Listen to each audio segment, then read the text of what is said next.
Hello and welcome to the One Life Church devotional series. If you're joining us for the very first time today and you read 2 chapters a day with us, you will complete the entire Bible in 20 months.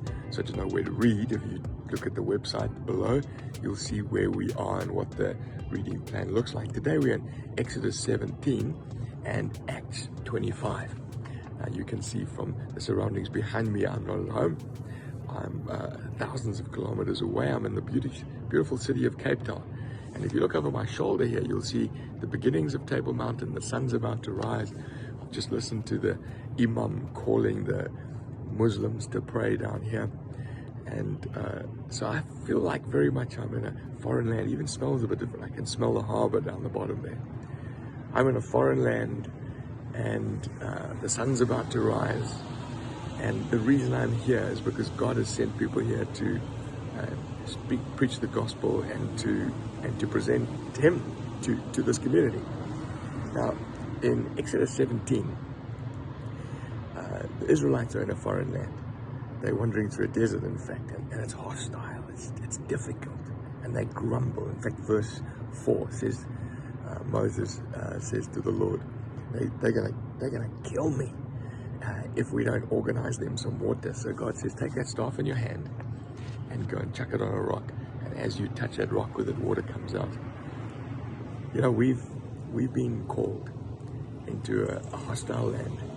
And it's like we've got not much in our hand other than a staff and a relationship with the Lord. And so what happens with these Israelites is the Amalekites arrive and attack them. Now remember, these Israelites, they haven't been trained for war. They've been slaves for 430 years. They don't know how to fight. They have faith and they have staff in their hand. I suppose some of them made some spears, some of them made some swords. And Moses realizes he's in a spot of bother. I mean, he could pick up his staff, beard flaying, run out into battle with Joseph, with Joshua. But that's not going to help much. No, he knows the way to win this battle is to climb a mountain and go and call on the Lord. How are you going to win your battle? Climb a mountain. You can see this mountain basically developing behind me here. Climb a mountain and worship the Lord. And so the story unfolds that he has to sit on a rock because he's quite old, and he's having to raise his hands in worship. And as he raises his hands, Joshua down on the plains wins the battle. As he drops his hands, they lose the battle.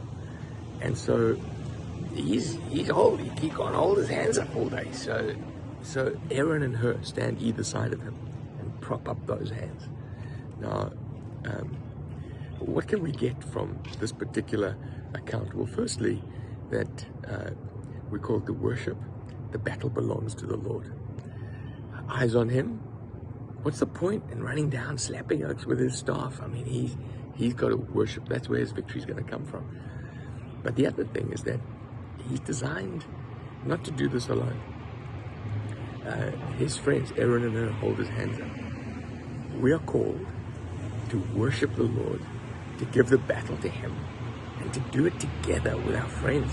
If you're not in a small group, if you're not in a group of people who are studying God's Word together and sharing their lives together, the battles you're going to face, the Amalekites that are going to come across to you, the hostile territory that you're involved in, is going to be very difficult for you to overcome.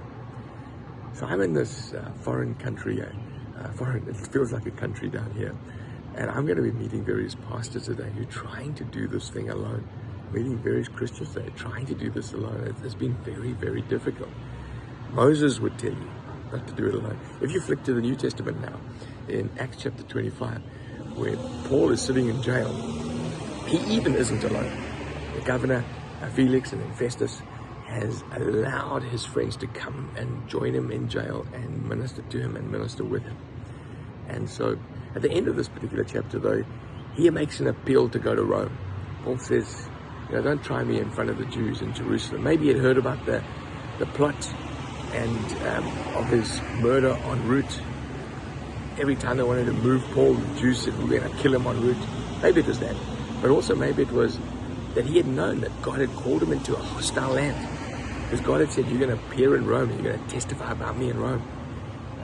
God calls us to go into Amalekite territory with the staff in our hand and faith in our heart. What's your Amalekite territory? What's the assignment God has called you to? He hasn't called you to go out there in your own strength and beat things up. He's called you to worship Him and to commit it to Him and to do it with your friends.